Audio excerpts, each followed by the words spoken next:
বর্তমানে গুগল ফাইলসে একটি নতুন সমস্যা দেখা দিয়েছে। নতুন আপডেটের পরেই গুগল ফাইলসের ইন্টারফেস সম্পূর্ণ চেঞ্জ হয়ে গেছে। আগে সেন্ড এবং রিসিভ অপশান সামনে চলে আসতো, এখন কিন্তু কোনো রকম নিয়ার বাই শেয়ার অপশান আসছে না। অর্থাৎ একটি ফোন থেকে আরেকটি ফোনে আপনি কোনো ছবি বা ভিডিও শেয়ার করবেন, সেরকম কোনো অপশান দেখা যাচ্ছে না।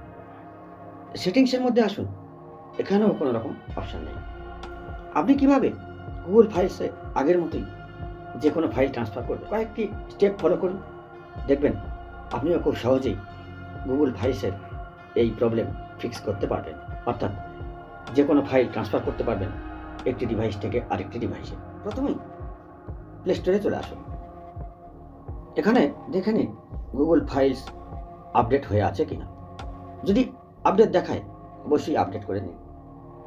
আমার এখানে দেখুন ওপেন দেখাচ্ছে, অর্থাৎ আপডেটেড অলরেডি হয়ে আছে। ব্যাকে চলে আসুন। এবার গুগল ফাইলস লং প্রেস করুন, অ্যাপ ইনফো ক্লিক করুন, সমস্ত পারমিশন অ্যালাউ করে দিন। অলরেডি অ্যালাউ করা আছে সমস্ত পারমিশন। তলায় দেখুন ফোর্স স্টপ, ক্লিক করুন এবং ওকে করে দিন। এরপর একটি অপশন পাবেন স্টোরেজ, স্টোরেজে ক্লিক করুন, ক্লিয়ার ক্যাশ করে দিন। ম্যানেজ স্টোরেজে ক্লিক করুন, ডিলিট অ্যাপ ডেটা এখানে ডিলিট করে দিন। এরপর ব্যাকে চলে আসুন। এবার গুগল ফাইলস ওপেন করুন, তলায় কন্টিনিউতে ক্লিক করুন, অ্যালাউ করে দিন সমস্ত অ্যাক্সেস।